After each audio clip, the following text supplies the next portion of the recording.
हरि हरि श्री गणेशाय नमः सद्गुरु रामचंद्राय नमो नमः सभाय स्मरणी रघुनाथा राक्षस दुष्टावलोकिता समूल उडाली कपटता श्रीरामदूताचे निभेने कृष्ण हरी गणपतीला वंदन करून पांडुरंगाचा वास सोडून आरुद्र हनुमंतराचे चरणी नतमस्तक होऊन जमलेल्या सर्व सुरते मंडळीच्या चरणी नतमस्तक होऊन पुढे 15 वर घ्या 15 16 घ्या 16वी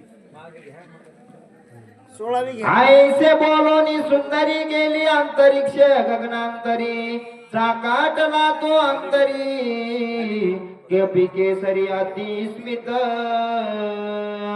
आत्माला सांगू लागले इथून मालाची नावाची अप्सरा गगनांतरी जे काय हनुमंतरायाच्या करवितेचा जे उद्धार झाला आणि ती स्वर्गात असणारी अप्सरा परत स्वर्गात गेली, पण आता तिला परत येण्याची आवश्यकता नाही, असा मोक्ष तिला प्राप्त झालेला आहे. पुढे काय होते ते आपल्याला गेली असता स्वरांगना जय वर्तले कपिनंदना विचारा दरिला निजमना दुष्ट हलना लागोनी.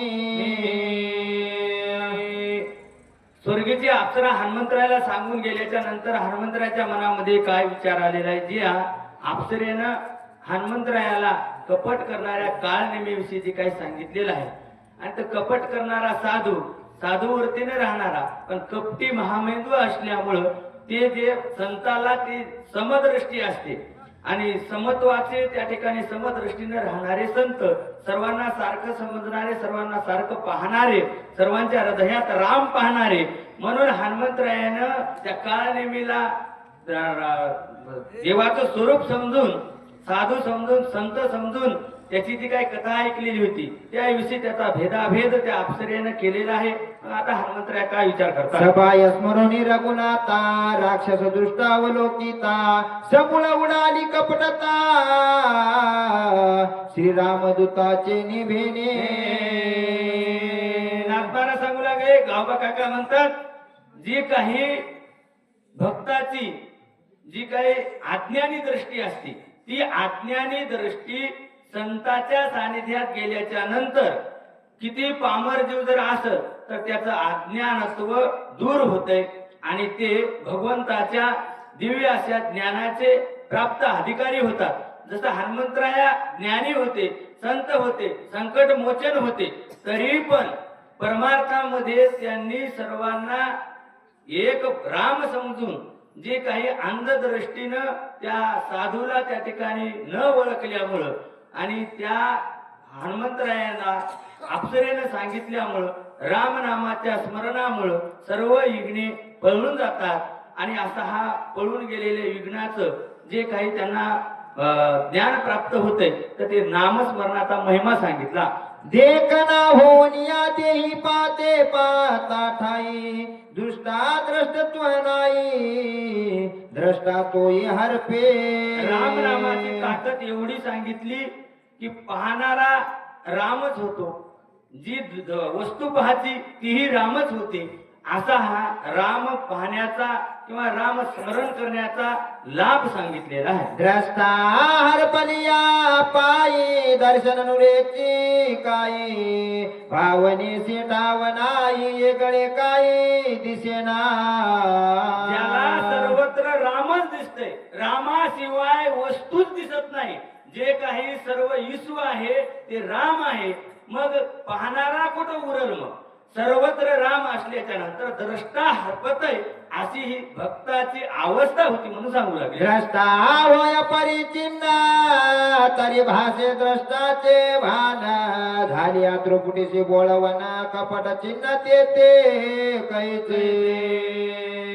जर द्रष्टा जर त्या ठिकाणी संपून गेला तर त्याचं भानही हरपत आहे. मग आता काय राहील शिल्लक? शून्य राहते म्हणले महाराज, आणि शून्य म्हणजे ब्रह्म आहे, म्हणजे राम आहे. तर एका श्रीराम नामासाठी कपटी उडली कपटाची या कोटी तो श्रीराम कपट निष्ठी कपट गोष्टी ते बरे असं का झालं म्हणले कैसी एका राम नामाच्या शक्तीचा परिणाम असा आहे म्हणले की कपटच राहत नाही म्हणून त्या ठिकाणी राम नाम स्मरण करायचं आहे राम नाम ऐकायचं आहे असा हा राम नामाचा महिमा आहे निर्धारोने पाय तो कपिंद्रा दिसे राक्षस भ्यासुरा पापी दुष्टाचार यासी सत्वर मारिन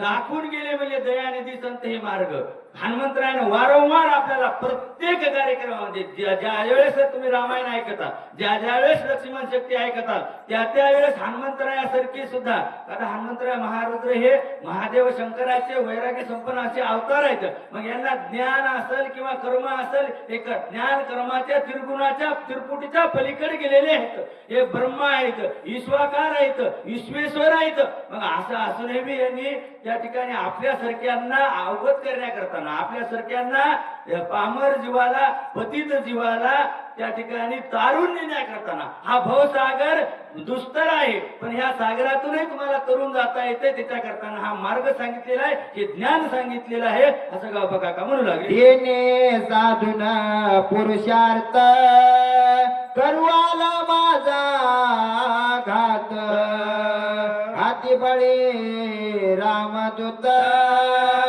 याचा निपांत करीन बघा महाराज आता काल निमित्ताने इतका वेळ त्या ठिकाणी हनुमंतरायाची भीती वाटण गेली का वाटणे गेली ते रामकथा सांगू लागला आणि आपण रामकथा सांगून हनुमंतरायाला इथं थांबवावं कारण परमार्थिक जीव किंवा परमार्थिक व्यक्ती परमार्थिक पुरुष हे श्रद्धाळू असतात म्हणून त्याला फसविता येते पण आता त्या ठिकाणी त्यानं ओळखून घेते काय म्हणतात त्याला त्या ठिकाणी आपण केलेलं कर्म आपण केलेली चोरी ही त्याला लपवता येत त्याला कळत आहे की आपण चोरी केलेली आहे काल नेमीला कळालं मी असत्य बोललेलं आहे हनुमंतरायाला आणि आता हे आपल्याला सोडणार नाही ऐसे बोलोनी कपिंद्राला राक्षसा समोर बोल बोलोनी निष्ठुर सोय वानर सरसावला अशा प्रकारचं त्या ठिकाणी हनुमंतरायाला ती काळने मी बोलले पण हनुमंतराया पुढे आलेले आहेत तर काय होतंय अरे पापिया निशाचरा धनी पडसी दुराचारा तुझ्या करीन मी संहारा कपटचारा सांडी परते हे दुराचारा हे दुष्टा आता मात्र तो कपट चालणार नाही हनुमंतराय म्हणले तू कपटानं वागला पण आता तू त्या ठिकाणी वाचणार नाही तुझं सर्व त्या ठिकाणी जे काही ज्ञान आहे सर्व वागणं आहे तुझी फसवणूक काय करायला ते सर्व समजलेलं आहे ऋषे रूप धरोनी तापस करुवालासी शरणास आता होई सावकास करी उदास निजबळे महाराज जर कपटी माणूस असेल तर ते पुढच्याला सावध करीत नाही किंवा पुढच्याला त्या ठिकाणी ती सांगत नाही हनुमंतराय निधडे होतेच होते परमार्थिक होते तर होतेच होते पण असावध असणाऱ्याला त्या ठिकाणी त्याच्यासोबत युद्ध करीत नव्हते त्याला हानी करीत नव्हते त्याला त्रास देत नव्हते म्हणून काळ नेहमी दुष्ट असून सुद्धा त्यानं हनुमंतरायाला दिलेला त्रास किंवा हनुमंतरायाला आणलेली अडचण पण आपल्याला जरी अडचण आणली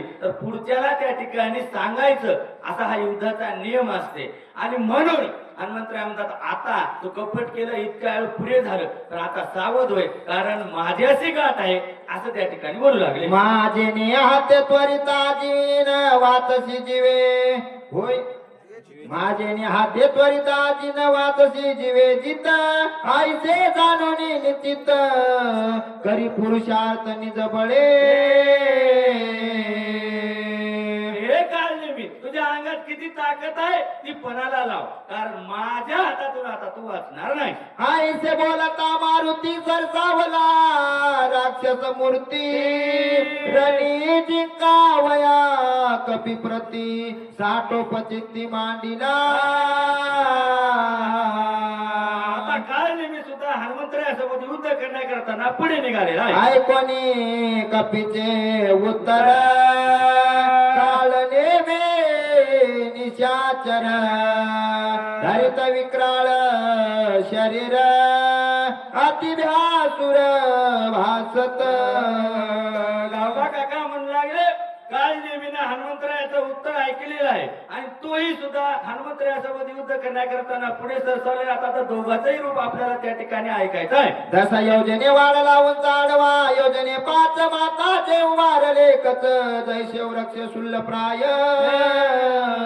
आता एवढा 10 योजन म्हणले उंच झालेला आहे, 5 योजन तो त्या ठिकाणी आडवा बम झालेला आहे.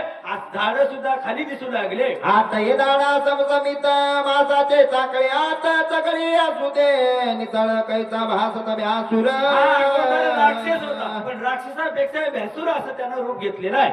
हो वया तळे बुबळे खोला जैसे जगदगीत इंगण तैसे दिसती नेत्र गोळा ती विक्राळ आकृती.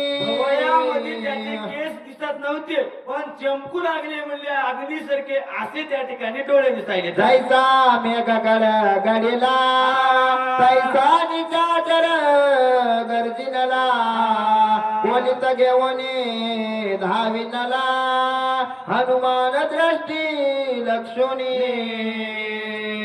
तो काळ मी उंच झालेला आहे, धगधगीत अशा डोळ्यासारखा त्याला तसं स्वरूप घेतलेलं आहे आणि हनुमंतरायाला मारण्याकरताना हातामध्ये शस्त्र घेऊन तो पुढे निघालेला आहे. प्रताप कोणी निशाचरी वेगी वाढला कपिके सरी गगनांतरी उसळून दुरी चालिला. आता काळ नेमीनं आपल्या मूळ स्वरूपात आलेला आहे. हनुमंतरायानं पाहिलं विचार केला आणि हनुमंतराय त्याच्यापेक्षा उंच वाढलेले आहेत. जैसा तापला लो गोळ तैसा परतला गोळांगुळ सवेग चालिला सबळ जैसा कल्लोळ अग्नीचा. आता 2 जाळाचे म्हणले त्या ठिकाणी 2 जाळ करायचे 2 जाग्या. मग ती दोन्ही जाळ जशी अग्नी एक रूप झाल्याच्या नंतर कोणती अग्नी पहिली होती कळत नाही. तसं त्या ठिकाणी काळने मी अगोदर अग्नी सांगितलेला होता. एवढा उंच वाढलेला होता, एवढा धगधगीत वाढलेला होता. हनुमंतराय त्याच्यापेक्षाही धगधगीत, त्याच्यापेक्षाही त्या ठिकाणी तेज संपन्न वाढलेले आहेत. लक्षोनिया निशाचर उडी घातली सत्वर झाले शतचूर्ण शरीर कपिधारवरी पडता. गावबा काका म्हणू लागले असा काळ नेहमी भ्यासून जरी वाढलेला असेल तरी हनुमंतराय त्याच्यापेक्षा उंच वाढलेला आहे. तर धगधगीत असणाऱ्या काळ नेमीवर उंच उडून आकाशामध्ये त्या ठिकाणी हनुमंतरायानं त्याचा त्या काळ निमित्ता चकाचूर केला. कसा केला? पुंडलिकावर जार विठ्ठल सद्गुरु ज्ञानदेव तुकाराम राजा रामचंद्र भगवान की जय. वाचक मारुती काळे बलशिखर राहतील व सूचक तेच राहतील.